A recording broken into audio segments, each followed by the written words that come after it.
Assalamualaikum warahmatullahi wabarakatuh. Nama saya Afifah Nabila Trunajaya, nomor induk mahasiswa 121204222572 dari lokal HTNB. Saya akan menjawab pertanyaan dari soal UAS Hukum Adat. 1. Sistem perkawinan dan kekerabatan adat Melayu. Bentuk susunan kekeluargaan adat Melayu adalah parental, yang berarti suami dan istri adalah sama, baik dalam keluarga kedua belah pihak maupun terhadap masyarakat. Struktur kekeluargaan berdasarkan pengaruh pertalian darah dapat berupa rumah tangga yang terdiri dari suami dan istri serta anak-anak mereka, keluarga saudara, keluarga keturunan, sampai batas tertentu di daerah-daerah bekas kerajaan yang terdapat di daerah Riau. Adat Melayu menggunakan sistem perkawinan endogami, sebagaimana di daerah dengan sistem kerajaan yang lainnya yang memakai adat Melayu. Waris. Adat Melayu dalam bidang kewarisan adat, masyarakat Melayu Riau sangat menjunjung tinggi dan berpegang teguh kepada hukum Islam. Hal ini dapat dijadikan contoh tentang kebenaran berlakunya teori reception kompleksu yang mengatakan bahwa bila mana suatu masyarakat itu memeluk suatu agama tertentu, maka hukum adat masyarakat yang bersangkutan adalah hukum agama yang dipeluknya. Walaupun masyarakat adat Melayu Riau menganut sistem kekerabatan bilateral dan dalam segi pewarisan persukuan mengikuti ayah, namun ada sebagian kecil dari daerah Riau yang persukuannya mengikuti ibu, seperti halnya yang berlaku pada provinsi tetangga Sumatera Barat dengan adat istiadat Minangkabaunya. Hal ini terjadi karena faktor sejarah dan lokasi yang berdekatan. C. Penyelesaian konflik. Provinsi Riau terdapat lembaga adat Melayu Riau yang dibentuk untuk mewadahi dan berfungsi melakukan pembinaan, pengembangan, dan penerapan serta mengawal nilai-nilai adat budaya Melayu. Dalam melaksanakan fungsinya, Lembaga Adat Melayu Riau juga diberikan peran untuk menyelesaikan berbagai konflik yang terjadi, termasuk sengketa tanah ulayat di Provinsi Riau. Peranan Lembaga Adat Melayu Riau menyelesaikan konflik tanah ulayat di Provinsi Riau adalah mengkoordinir lembaga adat Melayu yang ada di tingkat kabupaten atau kota, serta berperan aktif memproses konflik, ikut mendampingi masyarakat, dan turun langsung ke lokasi. Terdapat sejumlah hambatan yang dihadapi Lembaga Adat Melayu Riau dalam menyelesaikan konflik tanah ulayat di Provinsi Riau. Upaya yang dilakukan oleh Lembaga Adat Melayu Riau menyelesaikan konflik tanah ulayat di Provinsi Riau dengan membentuk gabungan LAMR yang ada di tingkat kabupaten atau kota seprovinsi Riau untuk melakukan mediasi yang sifatnya sementara. LAMR juga bersifat aktif dalam mendorong penyelesaian sengketa tanah ulayat agar tidak timbul konflik. Adat Minang. Sistem kekerabatan di Minangkabau adalah sistem kekerabatan matrilineal yang hanya mengambil garis keturunan ibu saja. Jika ibunya keturunan atau memiliki suku Caniago, maka anaknya juga memiliki keturunan yang sama, dan anak tersebut dilarang menikah dengan sesama suku. Seandainya nanti anak tersebut ingin menikah, perkawinan yang dilakukan adalah perkawinan eksogami, yaitu perkawinan yang dilakukan di luar suku. Anak tersebut dilarang menikah dengan sesama suku. Kewarisan dalam Minangkabau merupakan sistem kekerabatan matrilineal yang menerima harta warisan ialah keturunan ibu. Karena Minangkabau berbentuk matriarcat, sehingga anak dari waris ibu yang menjadi ahli waris atau dinamakan kemanakan. Menurut harta pusaka rendah dalam Minangkabau, orang tua yang berhak membuat wasiat adalah ibu kepada anak-anaknya, baik anak laki-laki maupun anak perempuan, dengan hak yang sama. Sedangkan harta pusaka tinggi dalam adat Minangkabau ialah harta yang diwariskan secara turun-menurun dari generasi ke generasi menurut garis keturunan ibu pada anak perempuan. Cara penyelesaian masalah. Contohnya sengketa tanah ulayat di Minangkabau ialah bajanjang naik batanggo turun. Bajanjang naik maksudnya setiap persengketaan diselesaikan menurut proses lembaga adat pada tingkat yang paling rendah, yaitu oleh mamak kaum. Adat Batak. Orang Batak menganut sistem kekerabatan yang menghitung garis keturunan secara patrilineal, yaitu memperhitungkan anggota keluarga menurut garis keturunan ayah. Secara warisan, hukum adat adalah anak laki-laki, sedangkan anak perempuan mendapatkan bagian dari orang tua suaminya, atau dengan kata lain pihak perempuan mendapatkan warisan dengan cara hibah.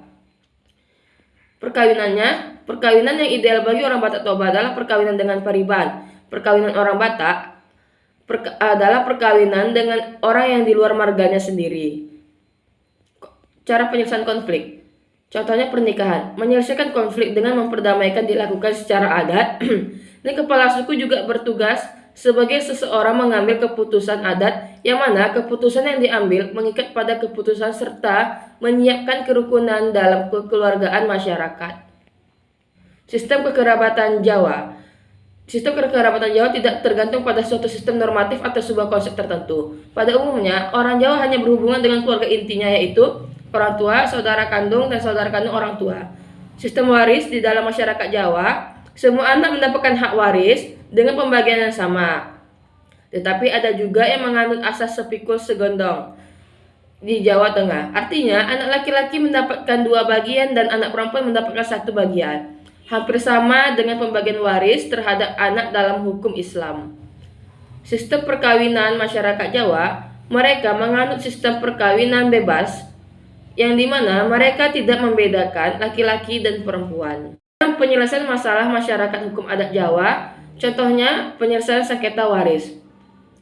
Dalam masyarakat adat Kampung Naga, Desa Neglasari, Kabupaten Tasikmalaya, langkah awal penyelesaian sengketa diselesaikan dengan diadakannya musyawarah mufakat keluarga secara adat dengan mengedepankan prinsip kekeluargaan dan keadilan.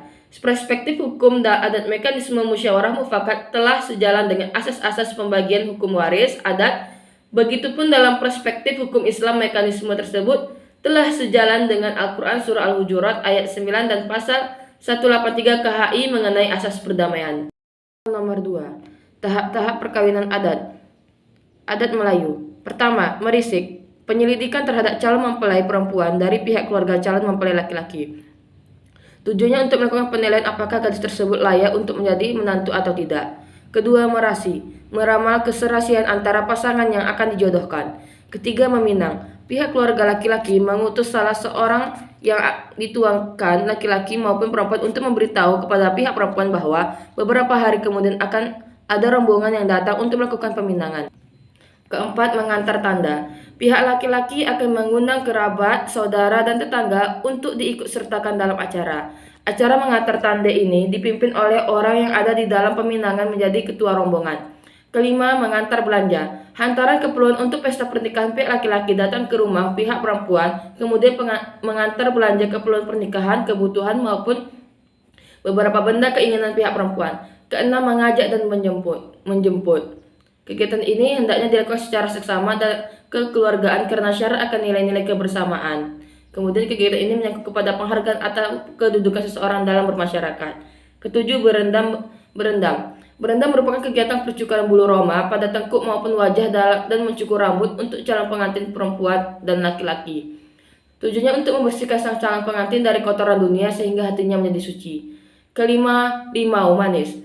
Limau manis, limau setawar. Tujuannya agar calon pengantin memiliki keturunan yang tampan dan cantik.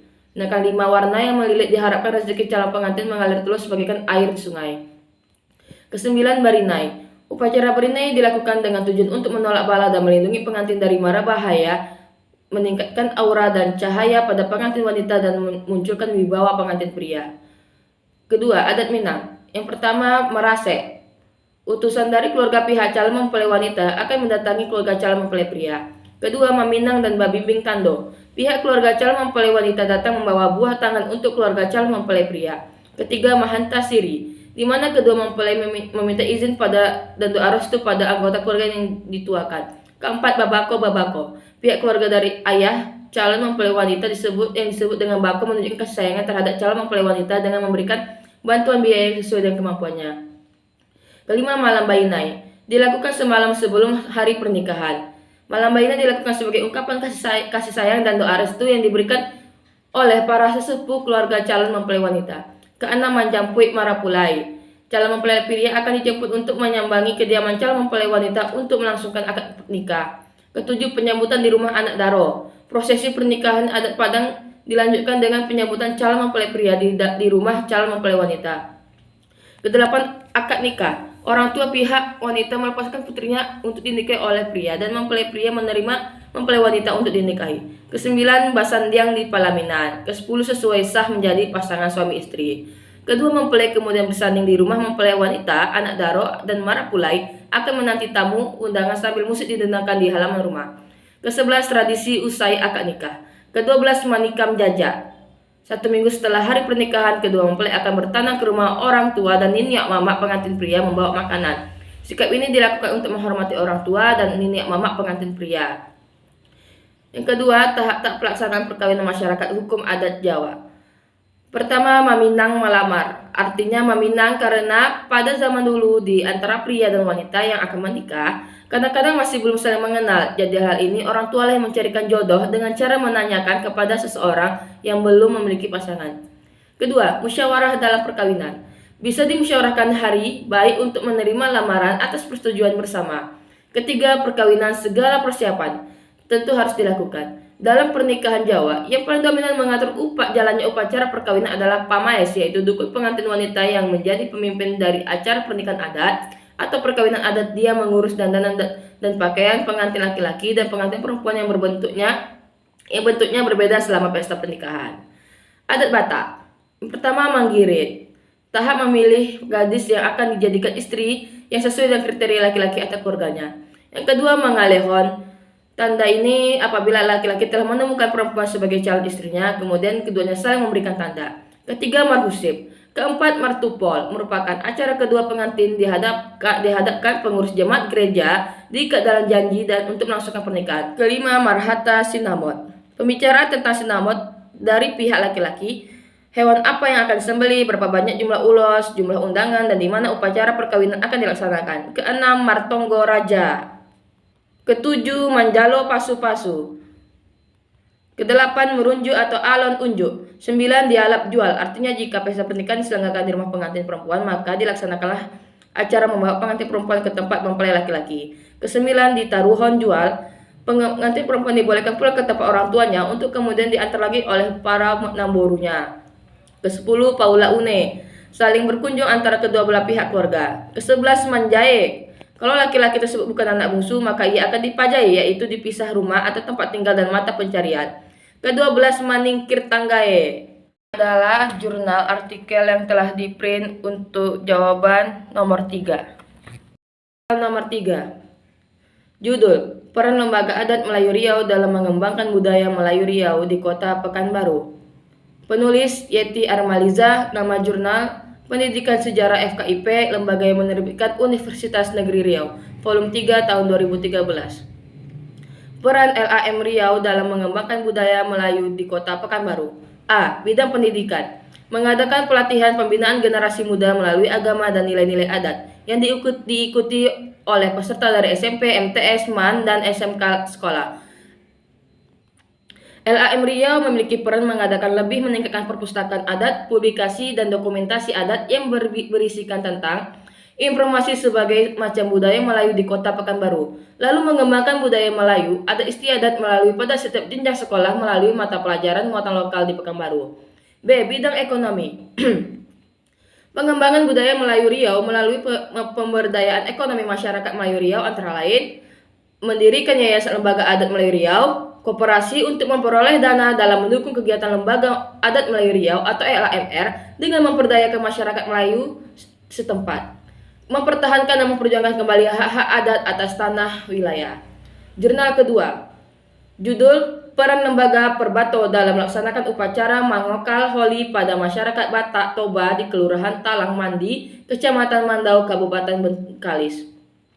Penulis Sutri Maris Naninggolan. Nama jurnal Ilmu Sosial dan Ilmu Politik. Lembaga yang menerbitkan Kampus Bina Widya, volume 4 nomor 2 Oktober 2017. Dikatakan berjalannya sesuatu peran ialah ketika aspek dinamis kedudukan dari lembaga, di mana lembaga tersebut telah melaksanakan hak dan kewajibannya sesuai dengan kedudukan, maka lembaga perbato ini telah menjalankan suatu perannya. Dan analisis terhadap perilaku peran dapat dilakukan melalui 3 pendekatan, yaitu ketentuan peran, gambaran peran, dan harapan peran. Dalam hal ini, lembaga perdato harus mampu dan dapat melaksanakan kewajiban dan menerima haknya ialah pada saat setiap rangkaian tata cara upacara Mangokal Holi tersebut.